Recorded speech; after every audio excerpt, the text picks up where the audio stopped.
Bismillahirrahmanirrahim. Demokrasi bukan hanya hak untuk memilih, itu adalah hak untuk kehidupan bermartabat. Naomi Klein. Assalamualaikum warahmatullahi wabarakatuh. Salam sejahtera untuk kita semua. Kami dari tim debat Bawaslu Institut Agama Islam Negeri Pontianak. Perkenalkan, nama saya Samia dengan rekan saya Susirawati serta Fitriani. Semenjak reformasi, Undang-Undang Pemilu diberikan kepada Mahkamah Agung. Namun, Mahkamah Agung menolak untuk hal itu karena Mahkamah Agung sudah banyak menangani kasus-kasus. Untuk hal pemilu diberikan kepada Mahkamah Konstitusi. Semenjak diberikan kepada Mahkamah Konstitusi, sengketa pemilu semakin meningkat. Untuk saat ini, Mahkamah Konstitusi sudah mulai lemah karena terlalu banyaknya sengketa yang ada. Dalam hal penyelesaian sengketa pemilu, terlalu banyak peradilan yang masuk di dalamnya, seperti Pengadilan Tata Usaha Negara, Hukum Administrasi Negara, dan Mahkamah Konstitusi. Sehingga hal itu membuat penyelesaian sengketa pemilu tidak efektif.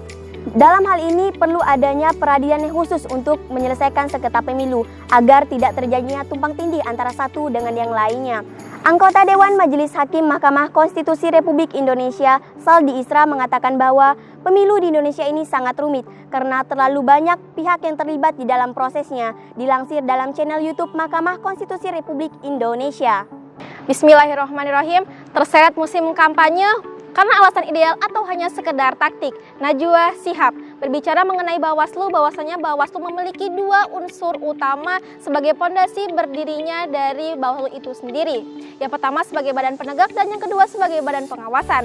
Badan penegak yang dimaksudkan di sini bahwasanya Bawaslu memiliki kewenangan untuk menegakkan hukum-hukum yang berkaitan dengan pemilu, sehingga Bawaslu memiliki parameter untuk menilai pelanggaran yang dapat mencederai dari nilai-nilai pemilu itu sendiri. Dan yang kedua sebagai badan pengawasan. Badan pengawasan yang dimaksud di sini bahwasanya pemilu memiliki kekuasaan untuk secara langsung mengawasi jalan proses pemilu sehingga dapat sesuai dengan Undang-Undang Nomor 7 Tahun 2017 tentang pemilu. Selain badan penegak dan juga badan pengawasan, Bawaslu juga memiliki kapasitas untuk menangani sengketa administrasi yang meliputi seperti tata cara, prosedur dan juga mekanisme dari tahap pemilu itu sendiri. Tidak dapat dipungkiri bahwasanya Bawaslu juga memiliki kapasitas untuk menyelesaikan sengketa pemilu. Hal ini disebabkan karena Bawaslu adalah badan yang langsung mengawasi secara langsung pemilu itu sendiri. Merujuk pada kewenangan Mahkamah Konstitusi mengenai penyelesaian sengketa pemilu, akhir-akhir ini meningkat sangat drastis. Contohnya seperti kasus Khofifah Indar Parawansa di Pilkada Jawa Timur.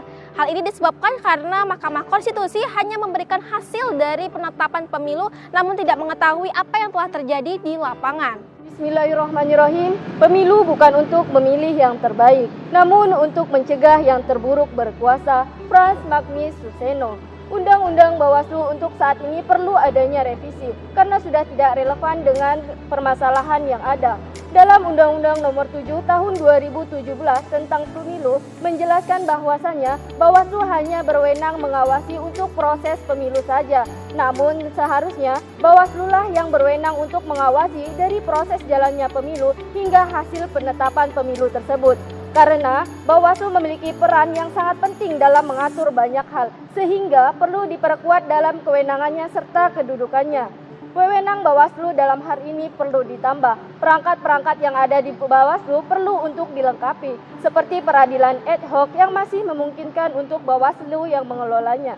Selain itu, di dalam Undang-Undang Nomor 7 Tahun 2017 juga menjelaskan bahwasannya temuan-temuan yang telah ditemukan oleh Bawaslu dalam pemilu sudah tidak lagi bersifat rekomendasi, namun sudah bersifat putusan. Sehingga pelanggaran pemilu pasca penetapan hasil nasional memang seharusnya adalah wewenang Bawaslu. Karena ketika Bawaslu tidak ikut andil dalam proses tersebut, maka akan terus terjadi kejahatan politik. Kejahatan politik terus semakin meningkat. Namun, Bawaslu tidak dapat melakukan apa-apa karena Bawaslu tidak memiliki kewenangan. Begitu juga dengan Mahkamah Konstitusi.